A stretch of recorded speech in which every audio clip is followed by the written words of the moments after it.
बिस्मिल्लाहिर्रहमानिर्रहीम, अस्सलाम वालेकुम। मैं हूं गुलफाम चौधरी। आप देख रहे हैं मेरा फेसबुक पेज और यूट्यूब चैनल। पाकिस्तान की इस बदलती सियासी सूरत हाल जिसने पूरी कौम को एक तजस्सुस में डाल रखा है और पूरी कौम ये सोच रही है कि आने वाले दिन पाकिस्तान की सियासत में किस तरह के होंगे और आने वाले दिनों में इमरान खान साहब के हवाले से क्या खबरें हैं, इस पर अहम तरीन तजिया दिया है डॉक्टर शहबाज गिल साहब ने। आइए पहले उनको सुनते हैं, फिर उस पर बात करते हैं। सबसे पहली खबर आपके सामने अडयाला जेल से रखते हैं, जहां पर इमरान खान साहब ने एक ऐसा फैसला किया है जिसके असरात आप अंदर और बाहर आने वाले दिनों में देखेंगे, परेशानी भी देखेंगे। इमरान खान साहब ने बहुत सोच विचार के बाद एडवोकेट काजी अनवर, जी हां, बहुत ही सीनियर और बुजुर्ग रहनुमा काजी अनवर, वकला में उनका बहुत ही एहतराम, पाकिस्तान तहरीक इंसाफ में उनका बहुत ही एहतराम, उनको पेशावर से उनका तल्लक है। उनको अब गुमशुदा अफराद के बारे में जो कमेटी बनाई है उसका सरबरा बनाया है और उनके अंडर एक कमेटी बना के इस चीज़ की छानबीन का काम उनको दिया है कि कितने लोग हैं जो अभी तक गुमशुदा हैं और अपने घरों को नहीं पहुंचे।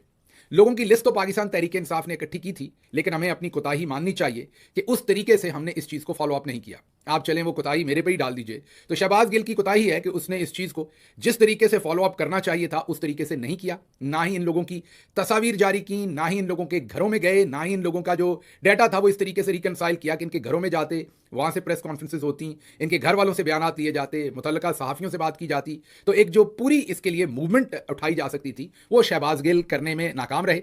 इसके बाद इमरान खान साहब ने अब एक कमेटी बनाई है जिसमें काजी अनवर साहब को, जैसा मैंने आपको बताया, कि उसका सरबरा बनाया है। मुझे लगता है कि मामला अब आगे बढ़ेंगे क्योंकि काजी अनवर जो हैं बहुत साफ गो हैं, स्ट्रेट फॉरवर्ड हैं और मिलिट्री इस्टेब्लिशमेंट से दबने वाले नहीं हैं। उन चंद लोगों में से हैं जो बगैर लगी लिपटी सीधी बात कर देते हैं। अक्सर लोग उनकी बातों को नापसंद भी करते हैं, लेकिन वो कम अज़ कम मुनाफकत के बगैर सीधी बात करते हैं। तो अब इन हालात में मुझे कुछ उम्मीद ज़रूर बंदी है कि जो डी चौक के अंदर कत्लेआम हुआ उसमें जो लाशें हैं, अभी तक 14 लाशें सामने हैं जो दफन कर दी गई हैं और बहुत सारी लाशें छुपाई हुई हैं।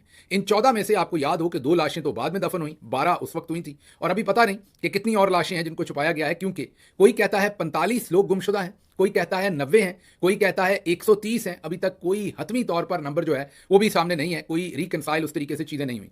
इसके साथ साथ इमरान खान साहब ने कुछ और पैगाम भी जेल से दिए। एक तो उन्होंने जो पार्टी लीडरशिप है उनको ये कहा है कि आप तमाम जो शोहदा हैं उनके घरों में भी जाएं और जो गुमशुदा अफराद हैं उनके घरों में भी जाएं और उनकी तस्वीर भी जारी करें और पूरी दुनिया को एतमाद में लें कि डी चौक में क्या हुआ। इमरान खान ने वाजे किया कि इनके खून को किसी तरीके से माफ़ नहीं किया जा सकता। उन्होंने इन्हीं सत्ती की एग्जाम्पल दी और फिर यह भी बताया कि किस तरीके से उनको पहले कत्ल किया गया, शहीद किया गया और उसके बाद उन्हीं के घर वालों के ऊपर FIR और धमकियां देके उनको FIR दर्ज करवाने से रोका। उसके बाद उन्होंने अली ज़फ़र साहब को लीगल कमेटी में इंक्लूड किया है। उसके साथ साथ उन्होंने जो अलकादर ट्रस्ट केस का फैसला आएगा उसके ऊपर भी उन्होंने कहा कि कौम को एतमाद में लिया जाए। पूरा इस केस का कच्चा चट्ठा, जो तमाम झूठ है इन तमाम लोगों का, वो जो भी इस केस में आपको पता है कि ना कोई पैसा इमरान खान साहब तक गया, पैसे बाहर से आए, सुप्रीम कोर्ट के अकाउंट में आए और खामखा में इसमें इमरान खान साहब को इन्वॉल्व किया गया, तो वो तमाम जो सच है वो भी आवाम के सामने रखा जाए। फिर उन्होंने ये भी कहा कि जो पंजाब में है वो फाल की जाएं तंजीमें, जितनी भी जल्द की जा सकती हैं। उसके साथ साथ उन्होंने ये भी कहा कि बुशरा बीबी के बारे में जो पूरा प्रोपेगेंडा चल रहा है और मैं आपको बताता रहा हूँ इन तमाम दिनों में, उन्होंने अब इस पर कहा है कि इस पर भरपूर जवाब दिया जाए। ये भी मुझे एडमिट करना पड़ेगा कि शहबाज गिल ने इसमें कोताही की है। जब मैं शहबाज गिल कहता हूँ तो मैं मजमूई तौर पर कहता हूँ, किसी और का नाम लूंगा तो वो गुस्सा करेंगे, कि शहबाज गिल की कोताही है कि जब हमारी खवातीन, उनके ऊपर हमला किया जाता है पार्टी की और जिनका सियासत से उस तरह से कोई लेना देना नहीं, और उनके हवाले से नेगेटिव या मन घड़त खबरें चलाई जाती हैं, तो उस तरीके से शहबाज गिल दिफा करने में कामयाब नहीं होते। जैसे अगर दूसरी तरफ आप दुरुस्त तनकीद भी करें तो वो फौरन ही औरत कार्ड निकाल लेते हैं। फुटबॉल के मैच में आपने देखा है कई दफ़ा ऐसे हाइपर एम्पायर होते हैं, रेफरीज होते हैं, बात बात पर कार्ड निकाल लेते हैं। यहाँ पर हमारा पाला ऐसे लोगों से पड़ा जिन्होंने एक तो बड़ी ही मैं यही कहूँगा कि माशाल्लाह से लड़ाका किस्म की खवातीन जो हैं वो आगे की हुई हैं हर काम में, और फिर आप उन पर तनकीद करें तो फौरन औरत कार्ड जो है वो निकल आता है। बहरहाल इसके बाद अगली खबर जो आपके सामने रखते हैं वो हम खबर रखेंगे रिचर्ड ग्रैनल के बारे में। रिचर्ड के बारे में जो खबर है वो ये है कि मोहम्मद मालिक साहब ने खबर दी है, हमें तो खैर पहले से पता था, लेकिन अब मोहम्मद मालिक साहब ने खुद पूछ लिया। उन्होंने नाम नहीं लिया, लेकिन उनका इशारा गालिबन डोनाल्ड ब्लूम की तरफ है जो अमेरिकी सफ़ीर हैं पाकिस्तान में और अब वापस जा रहे हैं क्योंकि प्रेसिडेंट ट्रंप जो है वो नया सफ़ीर यहाँ भेजेंगे। तो मोहम्मद मालिक साहब ने डोनाल्ड ब्लूम का नाम नहीं लिया, लेकिन इशारे से समझ आता है क्योंकि वही इस वक्त जा रहे हैं। तो उन्होंने कहा कि एक अमेरिकी सफारतकार से, सीनियर सफारतकार से मेरी बातचीत हुई, तो मैंने उनसे पूछा कि ये जो रिचर्ड जो ट्वीट्स कर रहे हैं इनको सीरियस लेना है या नहीं लेना। तो उन्होंने आगे से मुस्कुरा के कहा कि बहुत सीरियस लेना है। तो इन्होंने पूछा क्यों?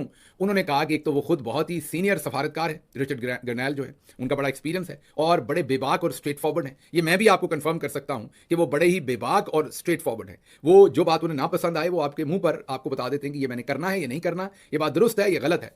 जो अगली बात उन्होंने काम की बताई रिचर्ड के बारे में, मोहम्मद मालिक साहब को, वो ये कि जो सदर ट्रंप के छोटे बेटे हैं उनके बहुत अच्छे दोस्त हैं, और जाहिर है जो मुसलमानों के वोट थे सदर ट्रंप के लिए, जो बहुत सारी डिसाइसिव स्टेट्स के अंदर डिसाइसिव वोट बैंक था मुसलमानों का, मिशिगन हुआ, दूसरी स्टेट्स हुई, वहां पर रिचर्ड ग्रिनैल ने मोस्ट क्रिटिकल रोल प्ले किया है। तो रिचर्ड ग्रिनैल को बहुत ही एक ऑनर की निगाह से देखा जाता है। यहाँ ये भी आपके ज़हन में रहे कि मार्को रूबियो, ऑल्दो के अब वजीर खारजा हैं, सेक्रेटरी ऑफ स्टेट हैं अमेरिका के, लेकिन उससे पहले रिचर्ड का नाम चल रहा था, लास्ट मिनट पे फिर मार्को रूबियो की अनाउंसमेंट की गई। तो आप इससे समझ सकते हैं कि वो बहुत ही सीनियर और अहम तरीन रुकन है। लेकिन हमारे यहाँ तो आपको मैंने बताया था कि हमारे चौधरी साहब तो जो है उस तरफ, मैंने आपको कल ही पिछले व्लॉग में बताया था कि जर्मनी, यूके और दूसरी तरफ ग्रीनलैंड और मैक्सिको और कनाडा, पता नहीं किस किस को वक्त पड़ा हुआ है, जर्मनी, इन तमाम हालात के अंदर हमारे चौधरी साहब जो हैं वो मुन्ने मुनीब से वापस धमकियां दे रहे हैं, भिजवा रहे हैं सदर ट्रंप को। अगली खबर ले लीजिए, उसके बाद मैंने बाजी मरियम की तरफ जाना है, उनकी भी एक बड़ी इंटरेस्टिंग खबर आपके सामने रखनी है।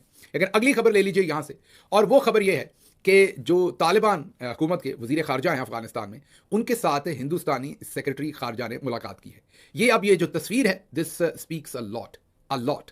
अगर किसी को समझ आए, हमें खैर समझ नहीं आनी क्योंकि हम तो अपने ही लोगों के सॉफ्टवेयर अपडेट करने को लगे हैं, और हम बहुत तेजी से एक क्राइसिस की तरफ बढ़ रहे हैं, और जो हमारा अपना पैदा किया हुआ क्राइसिस है, मुल्क के अंदर भी और मुल्क के बाहर भी। और जाहिर है उसकी जिम्मेदारी जो है वो इस वक्त की मिलिट्री लीडरशिप, जो कि जनरल आसिम मुनीर है। अक्सर हम एक इस्तेमाल कर देते हैं वर्ड इस्टेब्लिशमेंट, और मैं मोहित पीरजादा से एग्री करता हूं कि पाकिस्तान में कोई इस्टेब्लिशमेंट नहीं है। इस्टेब्लिशमेंट अमेरिका जैसे मुल्कों में होती है, जहां पर एक मीडिया के चंद इंपॉर्टेंट लोग होते हैं, फिर अशराफिया होती है, जो पैसे वाले लोग होते हैं वो इंपॉर्टेंट होते हैं, फिर मिलिट्री के जनरल्स भी होते हैं, फिर ब्यूरोक्रेसी भी होती है, फिर पॉलिटिशियंस भी होते हैं, और ये सब मिलकर जो है वो एस्टैब्लिशमेंट बनते हैं। ये स्टेटस को कह लें बेशक इन्हें। पाकिस्तान में ऐसा कुछ नहीं है, वहां पर मिलिट्री के 2 या 3 ऊपर के जनरल्स हैं, क्योंकि पावर का इर्तकाज, ताकत का इर्तकाज इतना ज्यादा है उनकी पोजीशन में कि फिर वही एस्टैब्लिशमेंट है, वही अंदाता है, वो जमीन पर खुदा है, जो वो फैसला करें वही होता है, जो वो बोलते हैं सभी उस पर यस सर करते हैं, वो भले गलत बोलें सही बोलें, आगे से इनकार का या क्रिटिकल अगर कोई करने की कोशिश करता है तो फिर उनका वही हशर होता है जो लाहौर के कोर कमांडर थे उनका हुआ, जो मंगला के कोर कमांडर थे जो उनके साथ हुआ, और भी बहुत सारों का आपको पता है, बहुत सारे और अफसरान हैं जिनके साथ बहुत कुछ पिछले कई महीनों में हो चुका है। तो वहां पर आप इनकार भी नहीं कर सकते और तकरार भी नहीं कर सकते।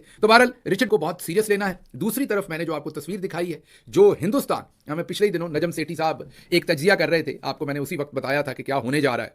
नजम सेठी साहब ने कहा था कि जो हिंदुस्तान सर्जिकल स्ट्राइक करता था, हमने भी वो की है। पहले तो वो हिंदुस्तान की उस चीज को लिजिटिमेट कर रहे थे, और फिर कहा कि घुस के उन्होंने मारा था। इधर गार्डियन की स्टोरी और वाशिंगटन पोस्ट की स्टोरी का इनडायरेक्ट रेफरेंस दे रहे थे कि हिंदुस्तान ने पाकिस्तान में लोगों को घुस के मारा है, तो अब हमने अफगानिस्तान में घुस के मारा है। तो आप जरा ज़हनी हालत चेक करें। नजम सेठी साहब की तो जो है जिस मिलिट्री ISPR में से जिसने इनको ब्रीफ किया या ISI में से, उनकी हालत भी गौर करें, और इससे ये भी सोचें कि जो कुछ जर्नलिस्ट और कुछ तजिया नगार बहुत देर से, जिनमें मोहित पीरजादा खुसूसी तौर पर कह रहे हैं 2-3 साल से कि पाकिस्तान जो है उसकी जो करंट इस्टेब्लिशमेंट है, जन बाजवा और उसके बाद करंट भी, वो मिलिट्री इस्टेब्लिशमेंट, वो हिंदुस्तान के सामने जो है वो काइंड ऑफ एक सॉफ्ट सरेंडर कर चुकी है, और हिंदुस्तान की ही पॉलिसी अब जो है वो खित्ते में चलेगी, और ये भी उससे अग्री है। बहरहाल अब ये जो हिंदुस्तान के वजीर सेक्रेटरी खारजा और तालिबान के वजीर खारजा की मुलाकात है, इसमें वो जो तमाम का तमाम बयानिया था नजम सेठी साहब का कि इनके पास एयरफोर्स नहीं है और हम सर्जिकल स्ट्राइक्स कर सकते हैं, तो मैंने उसी वक्त कहा था कि अगर वो उधार पे ले लिया, उन्होंने किसी से किराए पे ले लिया या एग्रीमेंट कर लिया,